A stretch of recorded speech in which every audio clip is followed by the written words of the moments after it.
Hello, everybody. So, how many people here are familiar with Texas Instruments graphing calculators? A whole bunch of people.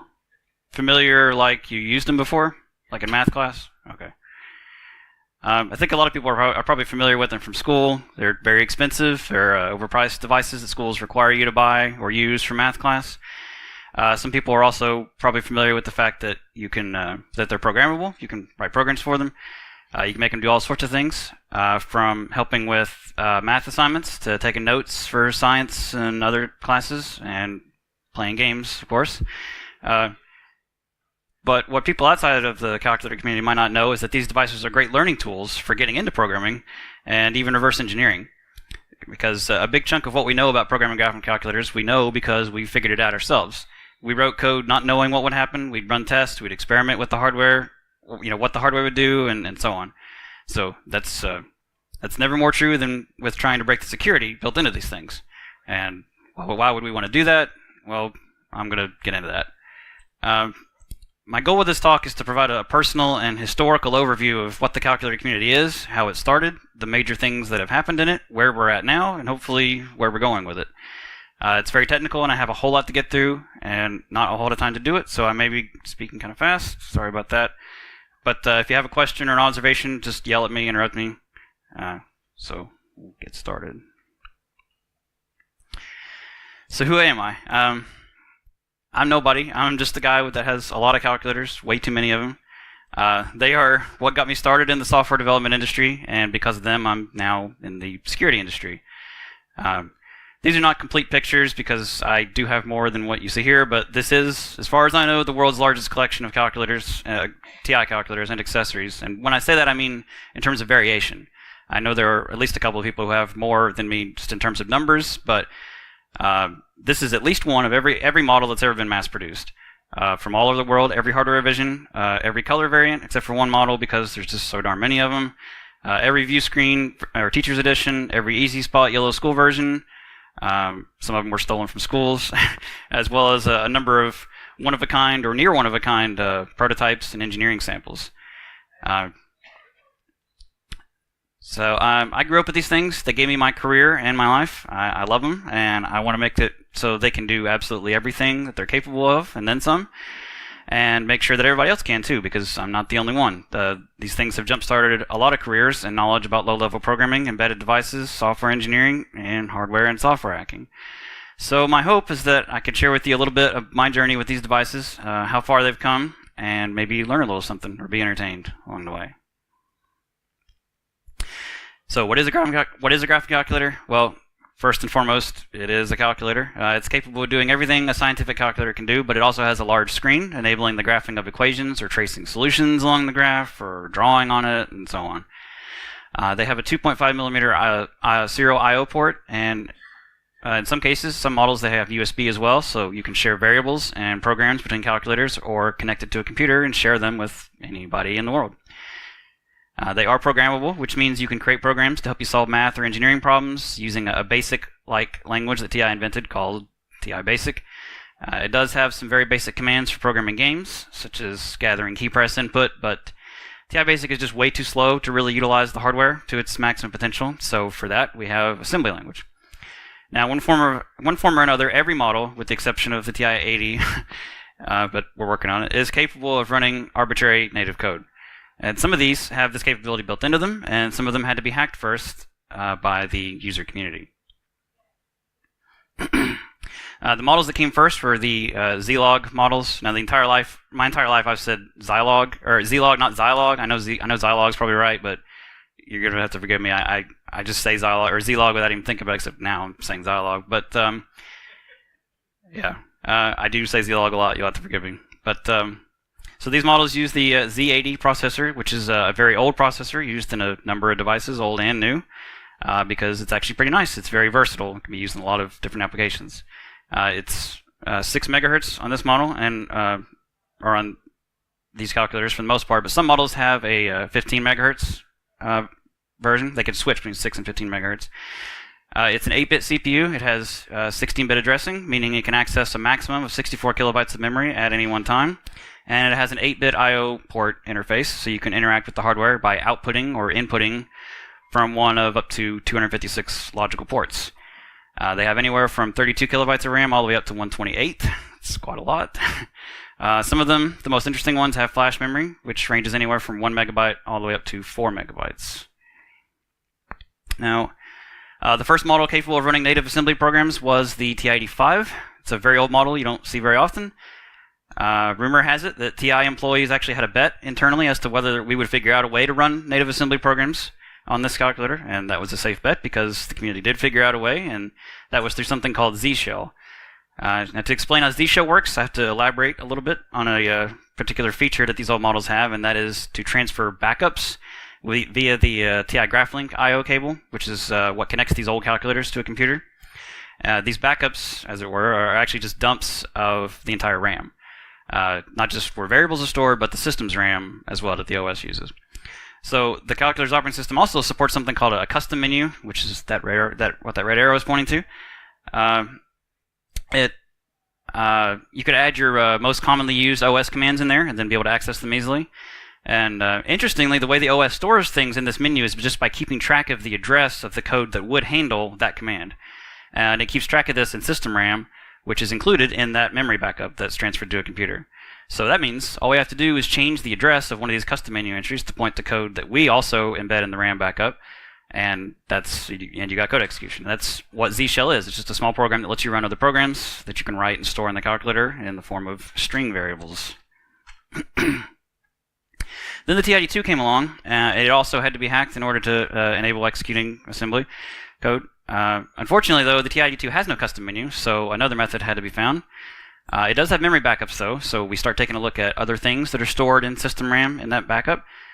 Now, the TIOS is essentially just a series of what are called contexts, which are kind of like built-in applications with things like the home screen, the equation editor, the graph screen.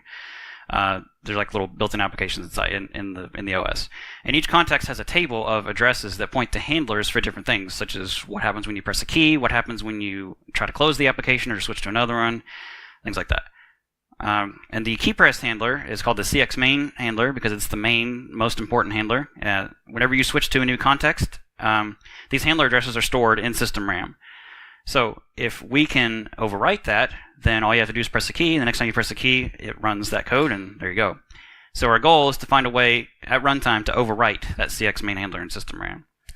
And that's done by another piece of functionality that you might be familiar with if you ever use these things, and that is storing values to variables, like storing 1 to x, like real variables, which are just real, as in not complex, but real variables, or numbers. And they are stored in RAM as 9 bytes, and when you copy one variable to another, those 9 bytes are just copied from the source variable to wherever the data for the second variable is. So, and all these variables are stored in that memory backup. So if we modify one real variable, like x, with the bytes that we want, like the address of the code that we embed in the memory backup, and then modify the location of a second real variable, like y, to point to that CX main handler in system RAM, instead of where the variable data actually is, then we can overwrite CX main by just storing x to y. So once you do that, CX main is overwritten, and the next time you press a key, your code is running. So that gets us a shell with which to run other programs, just like the 85. They don't call it ZSHELL on that one. They call it, there's actually several. There's Ash, Crash, and a few others. Then came along the TI-83, except this model actually has a backdoor in it, put there by TI, which allows directly running assembly programs that are stored in RAM. And this backdoor is hidden in the send command, which is normally used for transferring variables from one calculator to another using that 2.5mm I/O port. But if you put a 9 right after the command, it won't transfer the variable. It'll instead execute that program as native code. And the TI-83 is the first calculator I ever had, so this is right around the time I came into the community. When TI saw that there was a big booming interest in assembly programming through this backdoor, TI decided to add a really nice assembly support to the TI-86, which is just the new and improved TI-85. And this calculator has a brand new command called ASM, intended for running assembly programs right from the beginning. And so TI not only provided some basic documentation for how to use, or how they use system RAM and how user RAM is laid out, they even included OS hooks. So we could expand or integrate with the OS and expand its functionality, which is really quite nice for its time. And then came along flash technology. These to me are the most interesting models because, and they're by far the most common now, because they're upgradable in terms of OS upgrades, Flash applications which have tighter OS integration and are stored in Flash instead of RAM, USB ports, and security implementations to protect some of this functionality. And whenever something is designed explicitly to keep you from doing something, it's fun to break it, so we'll get into that.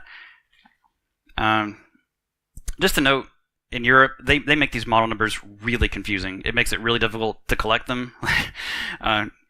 So they made the TI-3 and then they made the TI-3 Plus, but they never, and then they made the TI-4 Plus, but they never actually made a plain old TI-4 non-plus. So because that would be confusing, because that would make you think it does, because since it doesn't have plus in the name, it might have flash memory, but it does. So, but of course, TI did make one model called the TI-4 Pocket.FR, which doesn't have plus in the name, but it's just a physically smaller TI-4 Plus. It's identical in every way.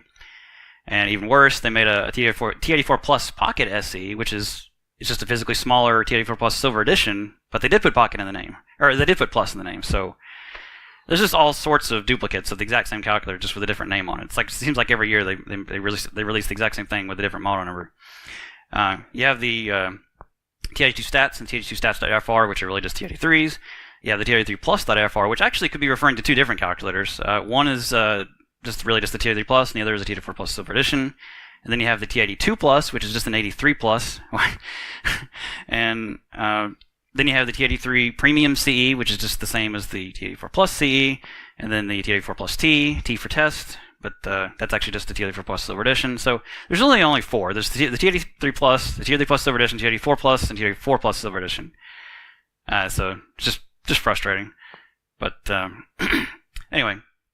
Well, the Z80 models are by far my favorite and where I'm the most knowledgeable. There are, of course, others, such as the Motorola 68K models.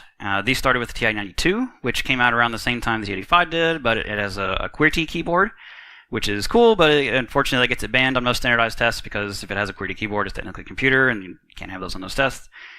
One thing that's unique about this model is that it has an expansion port on the back of it in the battery compartment, which would let you add features or turn it into a different model entirely. And these models are actually really rare. There's the TI-92 module, TI-92-2 module, and the TI-92E module, E for Europe, and that essentially just added more RAM and language options. Then there's the TI-92 Plus module, which is equally as rare, but way more interesting, as it turns out it has a flash chip in it, and it basically turns it into a TI-92 Plus, which makes it upgradable. And that model is basically the same as the TI-89, except the TI-89 doesn't have a QWERTY keyboard, so I much prefer messing with the 89. And then came the TI-89 Titanium, which has some minor hardware changes, and most notably a USB port, which can be useful for a number of things, which we'll get into. And there's also the TI-NSPIRE models, which are ARM-based. I hate these things. They're big and they're bulky, and they aren't really useful for math. They're more educational tools. I just don't find them really practical. But they do have swappable keyboards. You can actually remove the keyboard and put a different one in its place. And probably the most significant one of those is the TI-4 Plus keypad, which if you snap that in, causes it to emulate a TI-4 Plus, which makes it sort of useful again. And then there are versions that don't have a CAS, and then versions that do, CAS meaning computer algebra system. And then came the TI-NSPIRE CX models, again, both CAS and non-CAS versions. These have color LCDs and are redesigned to be a little sleeker, so they're alright, I guess. Another big reason to hate these guys is that they are completely 100%. Can you guys still hear me? Okay. They're completely 100%, completely 100% locked down. There's no way to execute native code at all, unless you use something called Endless, which is, for lack of a better term, it's a jailbreaking utility along the lines of ZSHELL. For some reason, TI fights this really hard. They fix vulnerabilities that Endless uses as soon as they can, so way more than the other models, which is unfortunate, because it is the most powerful one, or group of ones. And then finally we have the EZ80 models. These are the newest models that have color LCDs. Unlike the Z80 models, these have what's called an EZ80, E for enhanced, I guess. This CPU supports 24-bit addressing, and it has backwards compatibility with Z80 code. The ASIC and the hardware interface is completely new, totally redesigned with security in mind, which is kind of a joke, which we'll get into. Unlike the Z80 models, which use a paging or bank switching system because they can only access 64 kilobytes, the EZA models have a flat memory model, which will be interesting later on. You have the TI-3 Premium CE, which hardware-wise is identical, but it has a different OS on it, which includes an exact math engine, and it's only sold in Europe. TI really wants to prevent being able to run this nicer OS on the T84 Plus CE, but as we'll see, they're not going to succeed with that. And then finally, the T84 Plus CET, which is simply the European version of the T84 Plus CE. So, having gone over the basics, we can get into the good stuff. Having said all that, there are some really cool things you can do that have nothing to do with calculators or math or school. Since some of these models have on-the-go USB ports or controllers, that it is possible to connect any number of USB peripherals to it. Anything from Bluetooth and Wi-Fi USB adapters, so calculators can communicate wirelessly with each other, to serial adapters, to USB keyboards, USB mice, even USB flash drives, hard drives, floppy drives, all of which exist, except for the Wi-Fi one. No one's actually done that yet, but there are applications for all the other devices. These calculators have a very unique on-the-go USB controller in them, one that's very flexible and that allows you to do things you really should not be able to do, real abuses of the protocol. Probably the best example of that is when the PlayStation 3 jailbreak first came out, shortly after other OS was taken away. I don't know if anybody remembers that many years ago. Well, anyway, long story short, it was a USB-based exploit that required connecting a teensy or a similar device to your PS3 to enable unsigned code execution. But when it came out, of course, teensies all over the world sold out, and they were back-ordered, and people needed a way to trigger the exploit, but nobody could get a teensy in order to do it. So I looked into how it worked, realized that it's essentially simulating a USB hub, and it virtually attaches and detaches a bunch of fake devices in order to trigger that exploit, memory corruption exploit. Well, in order for that to work, the USB peripheral's got to be able to pretend to be other USB devices by changing its own device address through software, and that is something calculators are able to do. A lot of devices cannot. So I implemented it, and people were able to use their graphing calculator to jailbreak their PS3, which is nuts. Then, of course, you could simulate other USB devices as well, such as the USB portal that's used with RFID video games like Skylanders, Disney Infinity, LEGO Dimensions. I've even booted a PC off the calculator by having it pretend to be a bootable USB flash drive. And then, of course, you can use it as a portable USB keyboard or mouse or other simple USB device. So anyway, why have security in calculators? Well, when flash memory first came into the calculator world, TI actually sold flash applications for $7 and $15 a piece. And these applications would range anywhere from pocket organizers to spreadsheet applications to periodic table applications to enhancing the built-in math capabilities. They even sold a game or two. They would provide an SDK for free, but then they would charge $99 for the right to release 3 flash applications in their online store or for free. So you could pay $99 to release something for free. Naturally, they wouldn't want these applications to be pirated, so they had to restrict how and where these applications get installed on the calculator. So that's one reason. And they also want to prevent cheating in the classroom. So you can't have students accessing notes they typed in or programs that would solve the problems for them during tests, so they want the calculators to be able to enter a restricted mode for the duration of that test or exam where you can't run or even view the source of programs. Then they want to prevent tampering of the operating system, where we could easily disable or defeat these security mechanisms. In fact, I'm certain we could make a better OS in terms of math capabilities and performance. So lots of reasons that they would want to protect against that. And lots of reasons that we would want to do what we want with it. It's not really that TI wants to enforce all these protections. It really just amounts to pressure from educators and schools and teachers and types of people like that. They are forced to create anti-cheating applications like TestGuard, which is an application that can remotely delete or disable programs or applications on another calculator, or Press to Test, which is an OS. It's a built-in OS feature where you can hold a key combination and enter a restricted mode where you can't run programs or view them or use certain functionality. But then, of course, there's the user community that wants to maintain control over this overpriced hardware that we're forced to buy. There are countless numbers of things we can make these devices do, which not only help the calculator community, but other things like game consoles like PS3s. So now that we know a little bit about who the players are, we'll start getting technical about how these calculators work, how the security is implemented in them, and how we can have and will continue to break it down. So at a hardware level, the Z80 models really consist of 3 things. You have the ASIC, you have the flash chip, then you have all the other hardware that the ASIC interacts with, such as the LCD display, the USB, and serial I/O ports, the keyboard, all that sort of stuff. Now, this is not 100% accurate, as the hardware has changed over the decades. Like, for example, the RAM wasn't always internal to the ASIC, and neither was the CPU for that matter, but this is the most common configuration you would likely come across. So, As I mentioned, the Z80 is a 6 MHz CPU, 16-bit addressing, so it can only access 64 kilobytes of memory at one time. So they utilize something called bank switching, where the 64 kilobytes is split up logically into 4 16 kilobyte pages, which are they're like banks or buckets of memory. And each of these banks can hold any 16 kilobyte region of memory that you want, from RAM or flash. So if what you want to access isn't currently swapped into one of the banks, you just reconfigure that bank to point to the 16 kilobytes that you want to be able to access, and there you go. As far as accessing the hardware, the Z80 has 8-bit I/O addressing, so there's a maximum of 256 I/O ports it can talk to. The purpose of each I/O port is different for each model, of course, but the flash models all follow the same basic pattern, which is everything from port 0 all the way up to AF, so quite a lot. These do everything from ASIC configuration, LCD access, keyboard input, USB control, all that sort of stuff. So there are a few rules about how the bank switching works in the 83 Plus and 84 Plus series. As I said, it's split up into 4 banks of 16 kilobytes, starting at 0, 4000, 8000, and C000. The first bank, except for some weirdness when it's first booting, always has ROM page 0 in it, which is where the start of the OS is, and the flash chip. The second bank is constantly being used to swap in different chunks of the OS as it's running. Which is the OS itself is way bigger than 64 kilobytes, so it has to constantly swap in what it needs when it needs it. And the third and fourth banks typically have RAM pages swapped in, meaning there's usually 32 kilobytes of RAM that's accessible to the OS at any given time. So some of that is user RAM, and some of that is the hardware stack, and then the rest of that is system RAM that the OS uses internally. As you can see, the last 3 banks all have I/O ports that control what page is swapped into them. So if you want to swap ROM page 1, for example, into the second bank, you would write a 1 to I/O port 6.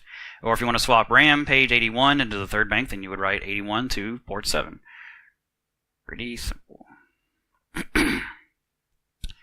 Now, the most important I/O port in the whole thing, in the entire ASIC, is port 14, which controls flash unlocking and relocking. Whenever the flash chip is locked, which is almost always the case, it always runs with it locked, write and erase commands to the flash chip are ignored. So essentially, you cannot modify flash until you unlock it first.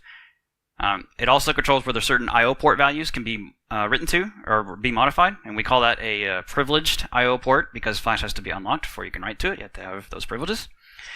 So it doesn't deal with just flash. That's just what it's come to be known by. We just call it flash unlocking, but really it's really the core of the entire security of the ASIC. How it works is very simple. You write a 1 to unlock it, or you write a 0 to lock it back. What's not simple, though, is when you can write to that port. A special sequence of Z80 instructions, knock knock IM1DI out A to port 14, has to be fetched and executed from a privileged page before writes to port 14 will stick.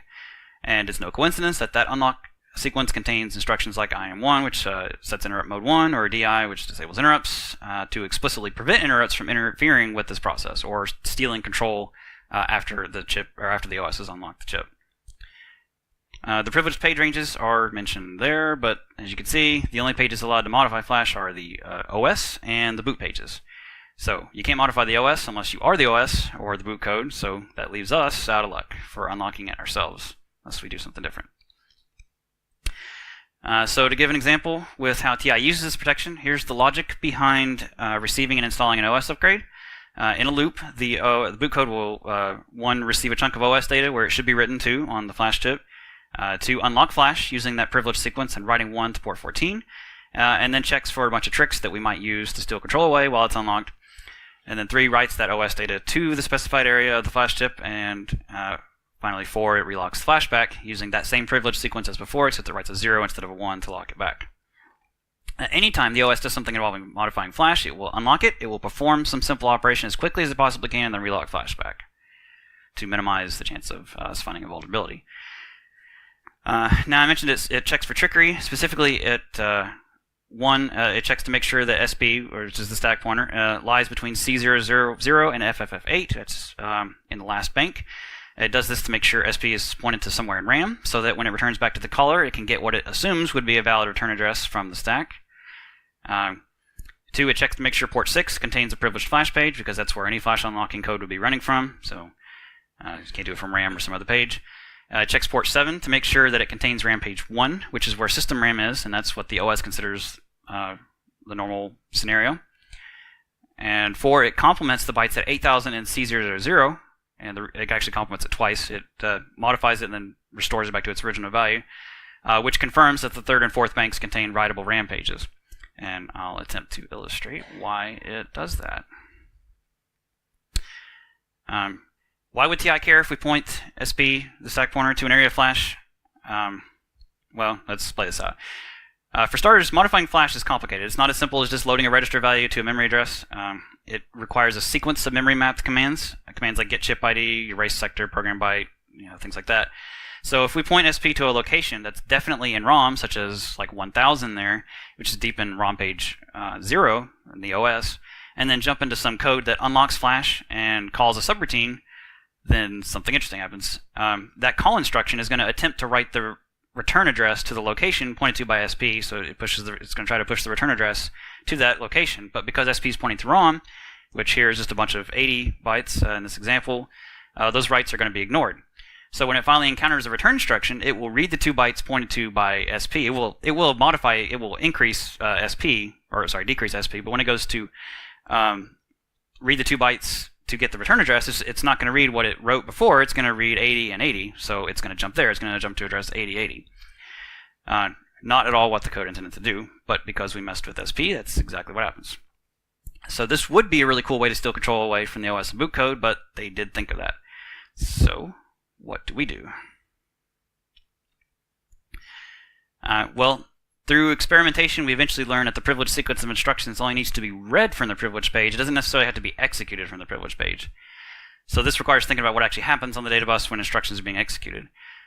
When it goes to execute the RLC, the rotate left with carry instruction, it first has to read the bytes or the opcodes that make up that instruction. And because it uses index register IX, that's a 4-byte instruction, so it reads DDCB0000 from that privileged page. Then it has to actually execute that instruction, and to do that it has to read the byte at IX at offset 0, and that is an ED byte from the privileged page. And then it goes to execute the load HL on the D instruction, which means it has to read that opcode, which is 56 from the privileged page, and then it actually executes it, which means it has to read that F3 byte from the privileged page. And the ZAD equivalent of all those bytes is, coincidentally, not IM1 DI, which is the unlock sequence. The big advantage here is that this does not require actually executing the DI or IM1 instructions, which means we could use an interrupt mode 2 interrupt to steal away control from this code. So all we need to do is find these instructions, the ones that are in yellow, on a privileged page. But unfortunately, they are not there. Without coincidentally, they might be there, but they're not there. So as awesome as this finding is, we can't do anything with it. Well, then comes along the T83 Plus Silver Edition, which is an enhanced version of the T83 Plus. That's the original Flash one. It has 128 kilobytes of RAM instead of just 32 kilobytes, which is 2 RAM pages, so 128 kilobytes is actually 8 RAM pages. It has a flash chip twice as large, and its CPU is capable of switching between 6 MHz and 15 MHz.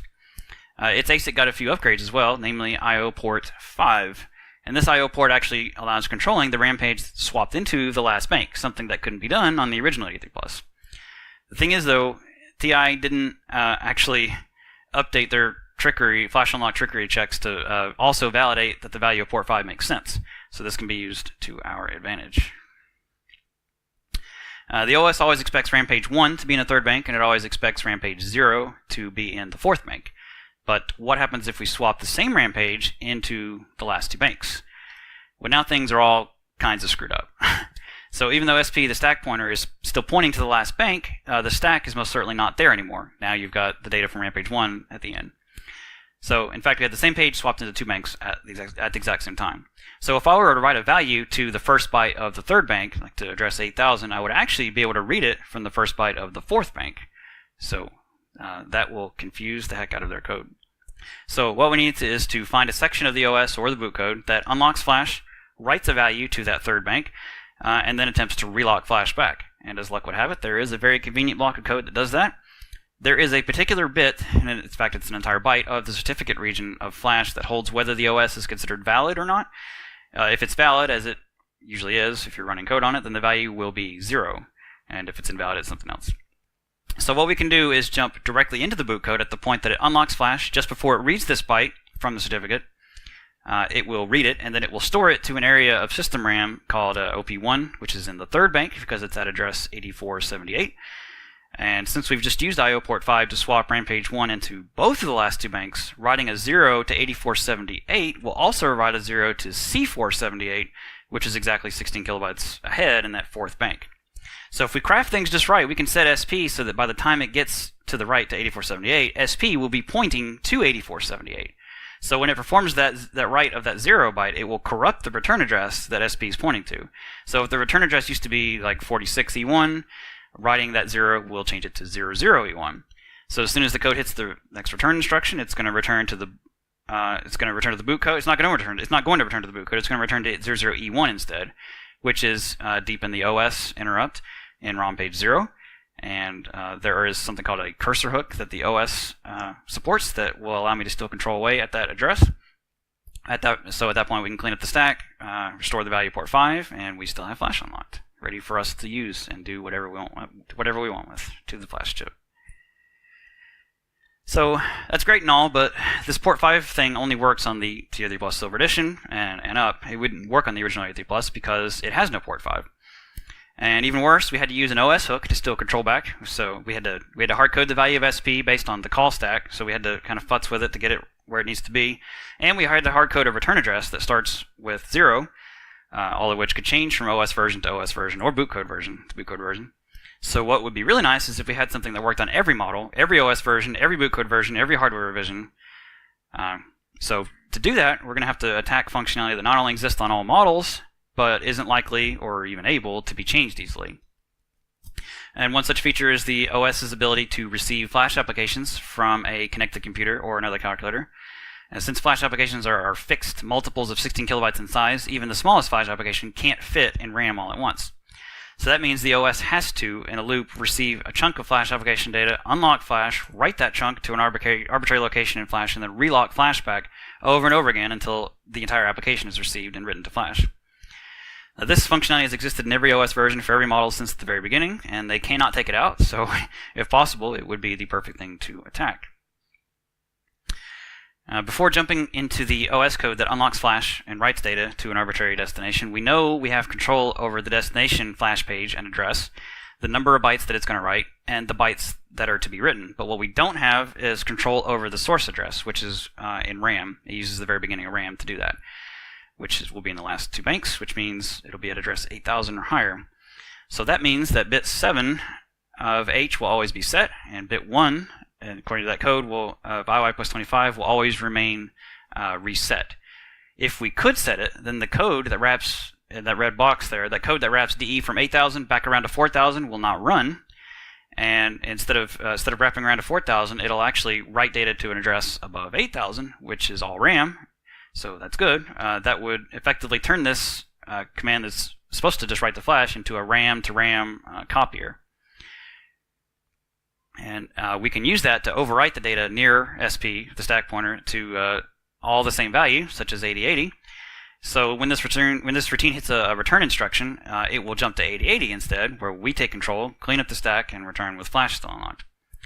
So how can we ensure bit 1 of IY plus 25 is set, even when this routine will start out by resetting it, and we'll go down a path that will not set it? We can do that like so.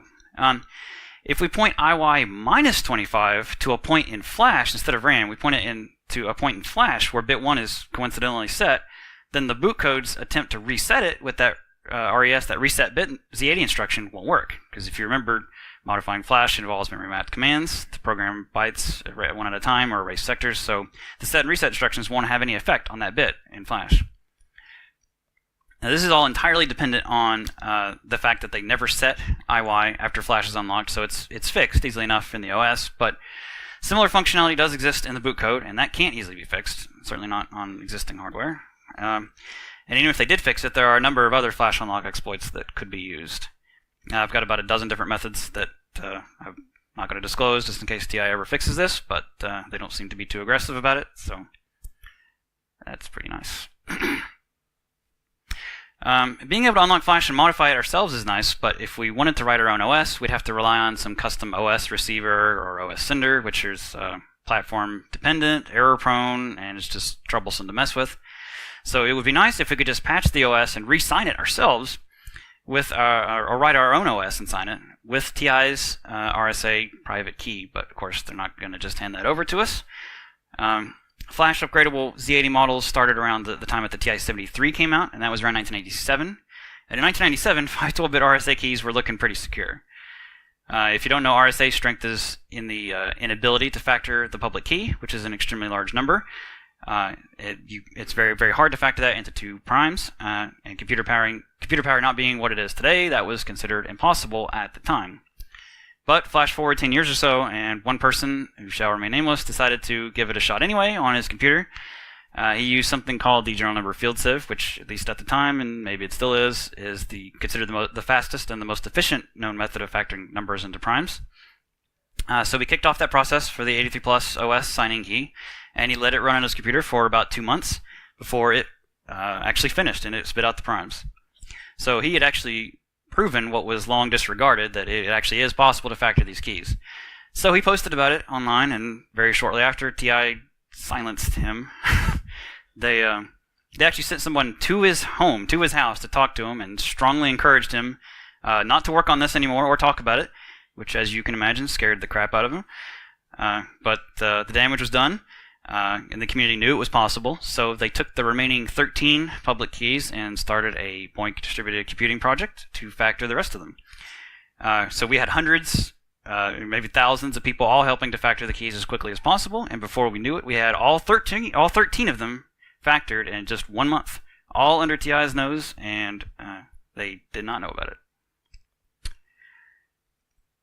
Since no one ever had the OS keys, or even the application keys on most models, there were no tools to sign modified OSs or applications, because why would you need that up to this point? So I threw some together, validated that every single key was correct and could produce OSs and Flash applications that each calculator would accept, and published those tools along with the key files needed to use them. That seemed to be the final straw for TI, because they sent me a DMCA takedown notice. DMCA stands for Digital Millennium Copyright Act, which is a U.S. law that states that if you feel your copyright's being violated, you can send a takedown notice to the offender, and that person has 24 hours to remove the offending material, and if they don't, they have a right to sue that person. So, were it not for the EFF, the Electronic Frontier Foundation, stepping in and offering to defend me legally against those threats, I would have been forced to comply with it. But the EFF sent a letter to Texas Instruments stating that it's not possible to copyright a number, which is essentially what I published, and that they should just leave me alone because it's not worth destroying a person over. TI did not respond to that letter, so the matter was dropped, and I'm still hosting these 512-bit keys to this day. But knowing that they had lost this particular battle, TI started using impossible to factor 2048-bit RSA keys in newly manufactured models of the 84 Plus and 84 Plus Silver Edition. Since the hardware was never designed to validate such a large signature, it's 15 megahertz, validating the OS now takes 6 minutes, where before it was nearly instantaneous. And that is just unacceptable, so we're going to go back to flash unlock exploits to undo this travesty. So, to get rid of this 6-minute validation, we have to understand how the calculator boots and how OS upgrades work. When first turning the calculator on, the boot code is the first thing to get control. It does some basic hardware initialization, and then it checks the OS valid marker stored on sector 0 of the flash chip. And if that marker is valid, it jumps into the OS, and the calculator starts normally. But if that marker is not valid, then it waits to receive a new valid OS over one of the link ports, or USB ports. For a typical OS transfer, the first thing the boot code will do is invalidate the OS, both in the certificate and by erasing flash sector 0, which will reset the OS valid marker. And then, similar to how the OS receives flash applications, in a loop, over and over, it will receive small chunks of the OS into RAM, and then unlock flash, write that to its destination, and then relock it back. And once all that's done, it's time for the boot code to validate that 512-bit signature in the OS, which is effectively useless now because we can generate that signature ourselves. And then, once it's done that, it goes to validate the 2048-bit signature, and then if all those checks pass, it marks the OS as valid in flash, and the certificate, and then it jumps into the OS, starts executing it. So digging in a little further, we look at how it validates this 2048-bit signature. Unlike the original 512-bit signature, this new one is stored length indexed, which means that there's a word at the beginning indicating that it's 256 bytes. But if you know the signature, if you know that the signature is 2048-bit or 256 bytes, why do you need to store the length? All it does is open up the possibility that it could be exploited, and as it turns out, that's exactly what happened. We can exploit that. They don't do bounds checking on that length, so we can take advantage of that. We can set it to something really huge and screw things up. We can embed a really large signature into the OS update, and because the boot code doesn't check that it's the same value, it will blindly copy that signature to the start of RAM at address 8000. So we can store 80, just the 80 byte over and over of just garbage, and then store a Z80 jump instruction, which is opcode C3, and then the address that of our payload that we want to execute. So then we put lots and lots and lots and lots of 80s all over that signature, which will eventually, when it goes to write it to RAM, it will eventually overwrite the entire stack. So the next time the code tries to return, it's going to return to address 8080, where we have a jump to where our payload we have calculated will be at. So once we get control, we can do some cleanup, such as marking the OS as valid, both on flash sector 0 and in the certificate, and then just jump to the start of the OS. And the nice thing about this is that no custom OS transfer tools are required. We just create a specially crafted OS upgrade file with this malicious signature. And this exploits the read-only boot code, so all models manufactured up to this point are vulnerable, so they screwed up again. This is nuts. Another big discovery in the community, and another nail in the coffin on the security of these things, has to do with modifying what should be read-only boot sectors. One thing I noticed is that the TI-84 Plus and TI-84 Plus Silver Edition, those boot sectors the code in the boot sectors are almost identical. In fact, other than the fact that the TI-84 Plus is a 1 megabyte flash chip and the Silver Edition is a 2 megabyte flash chip, they are identical calculators in every way, except for one thing, and that is that I/O port write to port 21. When the calculator is first booting and initializing hardware and I/O, it writes either a 0 or a 1 there to port 21. 0 for the 84 Plus and 1 for the Silver Edition. Now this is a protected port. You can see the unlock sequence there. But both calculators run exactly the same OS. So the OS actually reads the value of port 21, or bit 0, specifically bit 0, to determine which model that it's running on. And it's critical that it knows this for a very important reason, and that is that the OS is actually organized into two sections, or two halves. So to illustrate that, here's the flash layout for the TI-84 Plus, not the Silver Edition. This is just the regular 84 Plus, the 1 megabyte flash chip. It has 40 flash pages. The first OS section is at the very beginning of the flash chip, at sector 0, and it runs from flash page 0 up to flash page 8. And then near the end of the flash chip, in green here, is the second part of the OS, and these are privileged pages. Those page numbers are fixed. That's why they have to split it into two. So they have most of the OS at the beginning, and they have the privileged stuff at the end in this fixed location.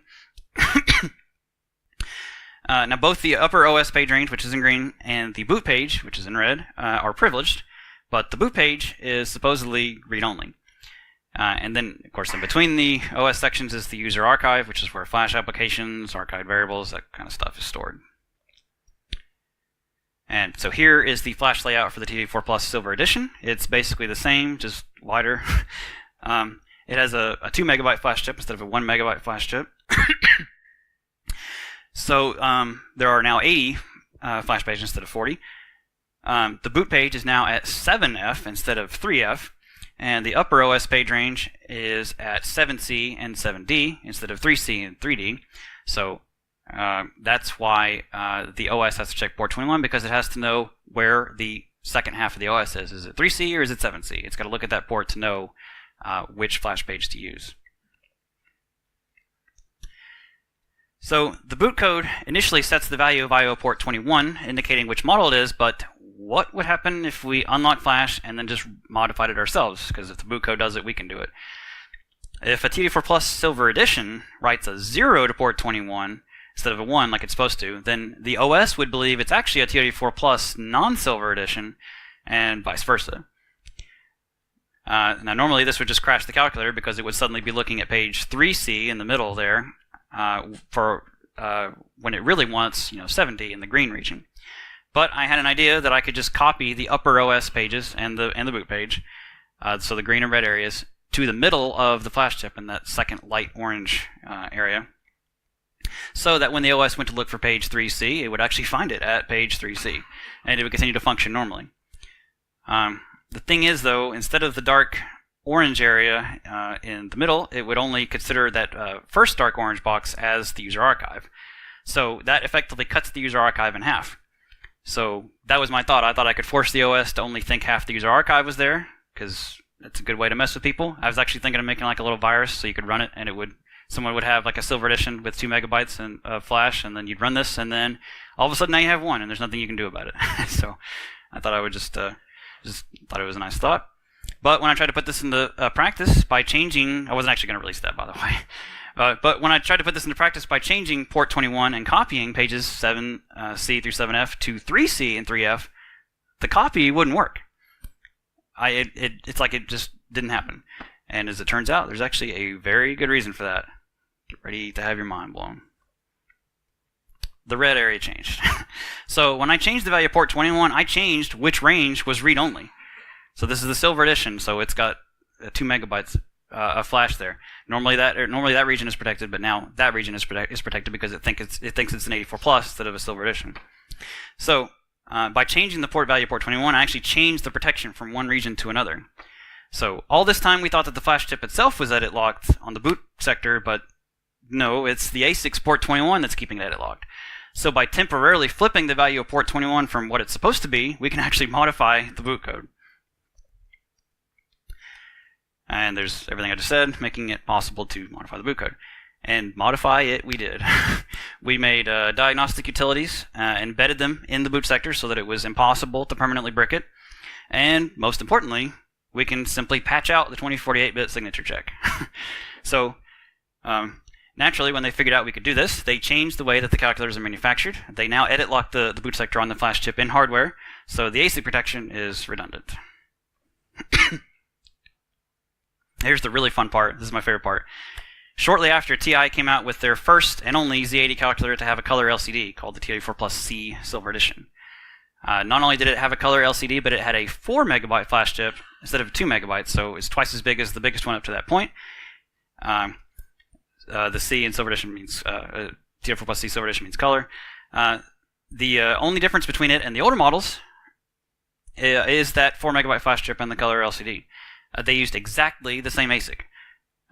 Even though it wasn't designed to work with a flash chip beyond 2 megabytes, it was designed to work with either 1 or 2 megabytes. Not that big of a deal, except the problem is the 4 megabyte flash chip has a different sector layout compared to the 1 megabyte and 2 megabyte chips used in the earlier models.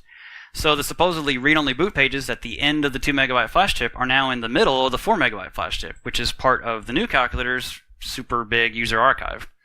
So, and obviously TI needs to be able to modify the user archive, so they now need to be able to write to the pages that their own ASIC is designed to protect. So what do? They used our workaround. So they temporarily toggle which region is protected because they can't just turn it off. All they can do is misconfigure it a different way, do their writes, and then toggle it back. Did they get the idea from us? I don't know who can say, but I choose to believe the timing is a little convenient. So the constant toggling of port 21 actually slows the calculator down to the point that the performance really isn't that great, so they ditched the TI-4 Plus C Silver Edition in favor of the TI-4 Plus CE, which is a brand new calculator with the EZ80 CPU, which supports Z80 backwards compatibility, so it can run regular old Z80 instructions in addition to the new EZ80 ones, which supports 24-bit addressing on a 16-bit I/O port range instead of just an 8-bit one. Sorry. Since they have 24-bit addressing now, they ditched the paging and bank switching model because they don't need that. They don't need to deal with that anymore in favor of a flat memory model. They also revamped the port protections, so since there are no privileged pages anymore, so now certain address ranges are considered privileged, and certain I/O ports, mainly anywhere the high byte is 0, are considered protected and can only be written to from a privileged address range, which would be that red boot region or the light orange region where the OS is. So the boot region, is at the start of the flash chip. It's read-only. It's always privileged, and then the variable-sized OS follows it, and then the rest of that is just the user archive. So since the size of the OS can vary from version to version, the ASIC has to be configured somehow so that it knows which parts of the flash chip to consider privileged, and that privilege range is configured via protected I/O ports 1D through 1F, which naturally can only be modified by code in the privileged region, just like the old protection. So how do the protected I/O ports work? Well, with any privileged I/O port write, TI must load a constant value into a register. This is stupid. Load a constant value into a register, write that register value to the protected I/O port, and then immediately verify that the register contains the same constant value that they just loaded into it. And the reason they have to do that is because we could just jump into the boot code right before the port write happens, but with our own value, so we could write whatever we wanted. That's really tedious, but they've got a bunch of macros to do this kind of stuff for them. The problem, though, is that the OS is, it's variable. It's not constant. It's not something that they can hard code. The writes to ports 1D through 1F is not something they can hard code. So we set our own register value and just jump into the boot code right before the port 1D I/O write, and then after that steal control away through a variety of means, interrupts, whatever. There is a method that's even dumber, though. The EZ80, as I said, is backwards compatibility for running code in Z80 mode. The EZ80 mode is called ADL mode. And even better, any individual instruction can run in ADL mode or in Z80 mode. And in ADL mode, you can call a subroutine that runs in Z80 mode and then have that return back into ADL mode. And even better than that, when you're in that Z80 mode subroutine, you can have ADL instructions such as the 16-bit I/O port in and out writes. So surely the protection on these protected I/O ports works in both ADL mode and Z80 mode. Or you would think, but no, it does not. So all you have to do is just switch temporarily into Z80 mode and do the write. That's all you have to do. So it just calls Z80 code that is on line 31, does the write, and then returns back to ADL mode. So to effectively negate the protection, we just write a really, really high upper bound to the privileged range, as the privilege range, something like FE, whatever, and that effectively turns it off. Someone really ought to be fired over that because that's such a huge oversight. I can't even. These models are actually less secure than the ones from 20 years ago, and they were actually trying to improve upon the security. In my opinion, the original unlock protection used on the 83 Plus and 84 Plus series is actually perfect, as long as they were to stay on top of code-related exploits, but they didn't do that, so we have the exploits that we have. As far as this protection, though, the I/O port protection is likely in the ASIC, just like before, and can't be fixed through software updates. And the fact that they actually reused the original ASIC to make the TI-84 Plus C Silver Edition, and use that crazy port 21 workaround, which slows it down, instead of simply disabling it or making a minor tweak to the ASIC to disable it. That leads me to believe that making even minor changes to the ASIC is cost prohibitive. So this really dumb exploit's probably going to stay for a long time. But just in case it's not, there are other ways. I really like this way, though. I hope they keep it. And just to bring things full circle, there is one new model called the TI-82 Advanced, which is really just the TI-84 Plus non-silver edition, without the 2.5mm I/O port. They took that port off. This model is European only and very locked down compared to the others. So no more assembly program execution, no more Flash applications transferred via PC. You can only have applications built into the OS. And they put an LED that blinks during tests or exams, so you know it's in that restricted mode. They put that in place of the 2.5mm I/O port. So how do we hack this thing? Well, the obvious thing is to resort to the original TI-82 hacks, whose OS, even after all these years, is still pretty similar to this one. So we look at RAM backups. That's normally something that happens over the 2.5mm I/O port, which we no longer have on this model. But unbeknownst to most people, RAM backups actually do work over USB, sort of. No Link software supports it because we never really bothered to look. Nobody knew it was there, but the code's been there. It is there to handle it. It's been there a long time, and we just never knew it. So I did come up with a specially crafted memory backup with corrupted real variables, just like the 82, as well as a script to transfer this memory backup from a PC.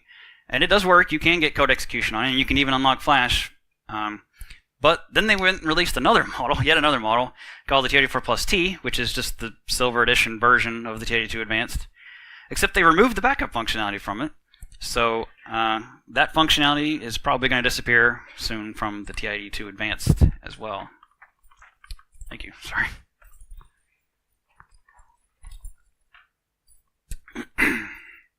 So overall, where do we go from here? Well, there's still plenty of exploits to release. Endless for the TI-NSPIRE is constantly being fought by TI, so help is always appreciated there. And as I just went over, we need a method of privileged code execution for the TI-82 Advanced and TI-84 Plus T. That's kind of an old school challenge that's still outstanding. I still get emails from people really wanting code execution on that thing, and it's not a particularly complex problem to solve, so somebody just needs to do it. I don't really have a lot of time these days, so maybe one of you can do it.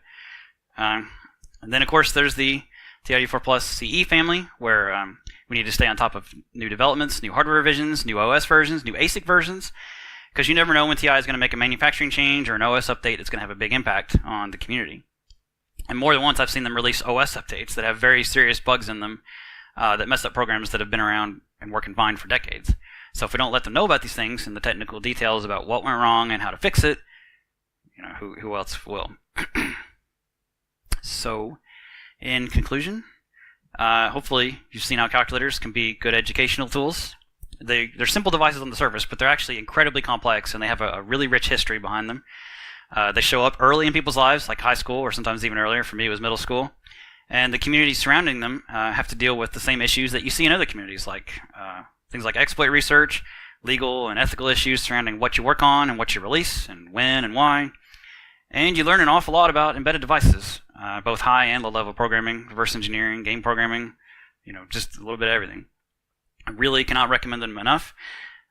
They get a lot of people started in programming and reverse engineering, including me. So whether you're just starting out or you just want to dig deeper into this kind of thing, I definitely recommend it. Also, don't let legal threats intimidate you. If you're pissing somebody off, you're probably doing something right. Standing up to that kind of intimidation is how real change happens and how you can make a difference. So if you're scared, reach out, ask somebody to get help. People like the EFF actually want to help you. There are people out there that can and will help you if you need it. But first you have to do something that requires that you get help. So don't fret. Don't put something off because of what might happen. Just do it and then see what happens, what you can do with it from there. We've squashed a lot of problems in the calculator community over the years, but it's never over. The community needs your help, or your kids' help, or your students' help, or your neighbors' help, whatever the case may be, your friends' help. There's always something more to do, and even in this talk, I mentioned some of the security-related things that still need to be done. It's really important that this kind of research continue, not just in this community, but just speaking generally. So, if you like this kind of thing, stick with it. I have my contact information on the screen there if you're interested. I'd love to talk to you or hear from you, whether it's about anything I discussed here or just something unrelated. So, thanks for your time. That's it.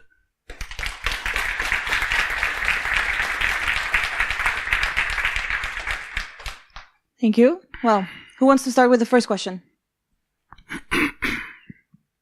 You don't have to be shy.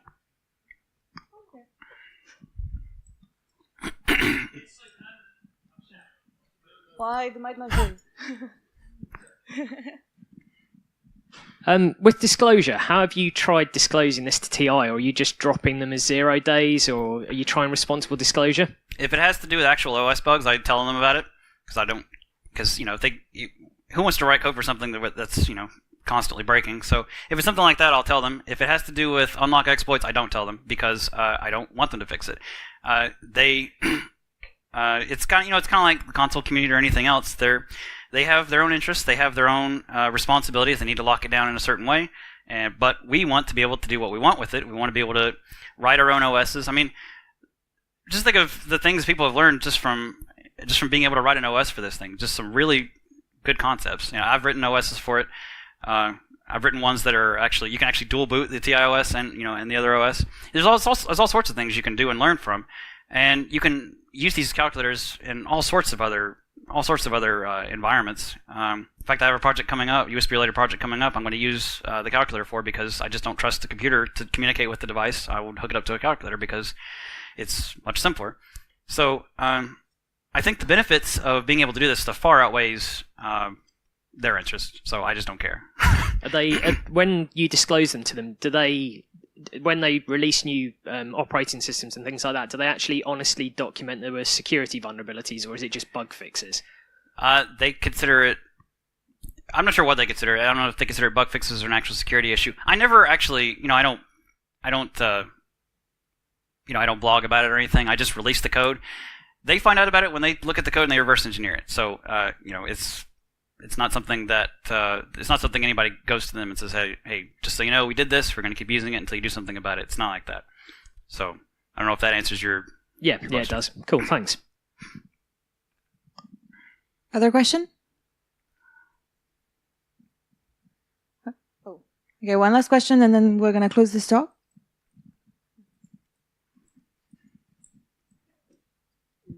More of a comment than a question. You put in there that somebody had to be fired for doing some kind of stuff. I don't think anybody should be fired for making a mistake. Yeah, that's true. That's true. That's kind of a tongue-in-cheek thing. Nobody actually has been fired, and I'm not referring to anybody in particular. So, yeah. But I agree. But they really, it's something that they really should have thought of. It's something so. I could get into the specifics about the security on it, but they really just made some mistakes with that. Not only did they not even bother to have the protection work in that Z80 mode, but they their whole scheme for dealing with I/O port writes is just completely wrong. It's completely wrong because like I mentioned that you could just jump right into the boot code after they do one of those writes. That's just wrong. As I said before, the protection before the earlier protection, even now, and they actually use that protection on the TI-2 Advanced, TI-4 Plus T. It actually is perfect. And if they would stick with it, it would actually be 100% secure. Their flaw was that they went to that flat memory model, and they just didn't think through all those things. So, but yes, I do agree. I'm not serious. I don't think anybody should be fired. If somebody's watching this later, please, I don't want anybody to be fired. All right. Thank you very much for your talk. And let's move on to the next.